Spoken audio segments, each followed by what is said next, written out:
ఒకవైపున Iran, Israel యుద్ధానికి సిద్ధమవుతుంటే, America ఇజ్రాయెల్‌కి మద్దతుగా ఇరాన్ మీద దాడికి సిద్ధపడుతుంటే, మరోవైపు రష్యా, ఉక్రెయిన్ యుద్ధం ఆగుతుందా అంటే దానికి మళ్ళీ ఒక ఫిట్టింగ్ పెట్టాడు పుతిన్.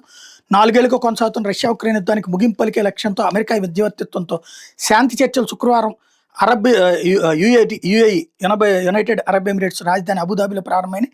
ఈ చర్చల ప్రారంభానికి ముందే రష్యా ఓ షరతు విధించింది. యుద్ధం నిలిపేయాలంటే డాన్బాస్ ప్రాంతం నుంచి ఉక్రెయిన్ సేనలు వైదొలగాల్సిందేనని తన కలిసిన అమెరికా రాయబారికి రష్యా అధ్యక్షుడు పుతిన్ స్పష్టం చేశారు.